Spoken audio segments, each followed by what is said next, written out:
रामगढ़ उपचुनाव के लिए वोटों की गिनती हो रही है। रामगढ़ कॉलेज में 3 मतगणना कक्ष बनाए गए हैं। यहां 40 टेबल पर मतों की गिनती हो रही है, जिसके लिए सुरक्षा व्यवस्था चाक चौबंद की गई है।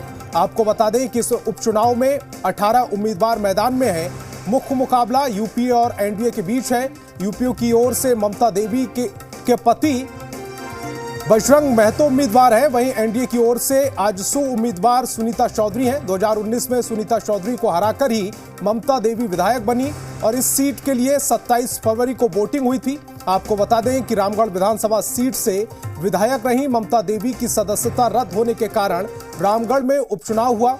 यहां मुख्य मुकाबला यूपीए के उम्मीदवार बजरंग महतो और एनडीए की प्रत्याशी सुनीता चौधरी के बीच है, जहां सुनीता चौधरी आजसू सांसद चंद्र प्रकाश चौधरी की पत्नी है, वहीं बजरंग महतो पूर्व विधायक ममता देवी के पति हैं। सोमवार को हुए उपचुनाव में करीब 67.96% वोटिंग हुई।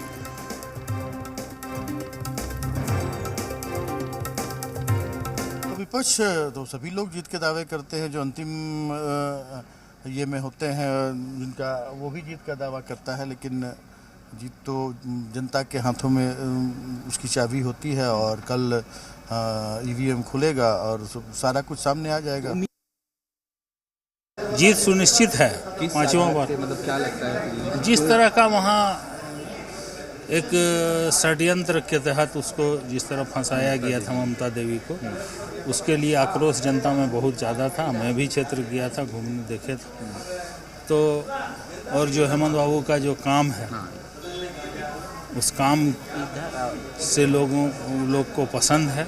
4 उपचुनाव लोगों ने जिताया है, 5वां भी जिताएगा। सभी लोगों ने हमारे कांग्रेस के प्रत्याशी को सपोर्ट किया है, चाहे डायरेक्टली हो या इनडायरेक्टली।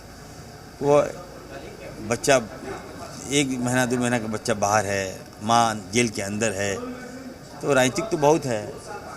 तो लोगों ने, वहाँ के लोगों ने काफ़ी समझदारी पूर्वक निर्णय लिया है और हमें लगता है कि वो सीट कांग्रेस की थी और कांग्रेस के। इससे पहले 4 उपचुनाव हो चुके हैं। 4 उपचुनाव में महागठबंधन की जीत हुई है, तो क्यों ना हम आश्वस्त हो।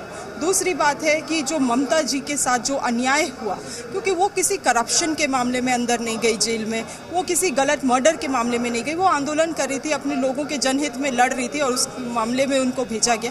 तो मुझे लगता है इसका जवाब सही तरीके से जनता देगी। अब कल 11 बजे जब हम लोग सदन में आएंगे तो मुझे लगता है कि आप लोगों के बीच में रुझान तब तक आ चुका होगा। 30,000 वोटों से लगभग हम लोग जीतेंगे। अब कल का बात बाकी कल कर लेंगे। अब कहाँ से आ रहा है, ये जनता के कॉन्फिडेंस से आ रहा है, पब्लिक ने वोट दिया है, वो बता रहे हैं, हमारे वर्कर बता रहे हैं, जमीनी स्तर की बात। एनडीए गठबंधन जिस मजबूती के साथ, और चाहे वासु हो या बीजेपी के कार्यकर्ता सामंजस्य बैठा के चुनाव में मेहनत किए हैं, उसका परिणाम आ जाएगा और निश्चित तौर पर वहां पर एनडीए गठबंधन की जीत होगी। अब देखिए, चुनाव है तो कोई तो एक जीतता ही, एक जीतेगा। दोनों ही तरफ के गठबंधन के आस लगा रहे हैं कि हमारे उम्मीदवार जीतेंगे, तो जीतेंगे, सरकार जीतेगी तो अपनी वाहवाही में पीठ थपथपाएगी, और विपक्ष जीतेगा तो कहेगा कि अब सरकार की उल्टी गिनती शुरू हो गई है। यही होने वाला है उसमें। मैं पहले भी कहा था कि हमारा जिस तरह से पैटर्न ऑफ वोट रहा है, जिस रूप से लोगों का उत्साह देखे हैं, पार्टी के प्रति लोग जिस तरह से रुझान दिखाया है, निश्चित रूप से हम ये कह सकते हैं कि जनादेश हमारे पक्ष में, एनडीए के पक्ष में आएगा, पार्टी के पक्ष में आएगा। और झूलन अग्रवाल हमारी संवाददाता ज्यादा जानकारी के साथ फोन लाइन पर जुड़ रही हैं। झूलन, फिलहाल क्या स्थिति है, क्योंकि अगर दावों की बात की जाए तो एनडीए अपनी जीत का दावा कर रहा है और यूपीए अपनी जीत का दावा कर रहा है। फिलहाल कौन आगे चल रहा? जी बिल्कुल, अभी तक रुझान नहीं आई है। 8:30 बजे मतगणना शुरू हुई है। 10 टेबल रखा गया है, जिसमें दोपहर तक रुझान पूरा आ जाएगी। अभी पहली राउंड चल रही है और डीसी मैडम ने अभी तुरंत मीडिया को ब्रीफिंग किया है कि मतगणना 8:30 बजे शुरू हुई है और कुछ ही देर के बाद जो है पहला राउंड का रुझान आ जाएगा। सुरक्षा के कैसे इंतजाम किए गए वहाँ? जी, सुरक्षा का बिल्कुल चाक चौबंद प्रबंध किया गया है। चप्पे चप्पे पे यहाँ पे पुलिस जो है और खास करके 144 लगाया गया है। आसपास में किसी तरह के हल्ला उड़दंग और किसी तरह का हथियार हथियार को लाना मना है, मोबाइल लाना मना है और सुरक्षा का पूरा चाक चौबंद रखा गया है। जी, इसके अलावा वहां जो स्थानीय लोग हैं उनका क्या मानना है कि किसकी सीट निकलेगी और किसको शिकस्त का सामना करना पड़ेगा?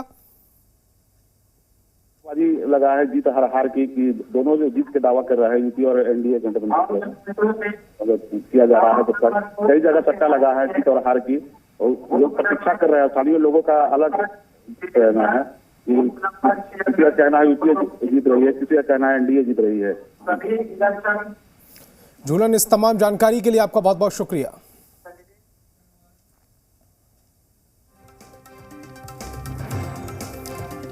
और बिहार विधानसभा के बजट सत्र का आज चौथा दिन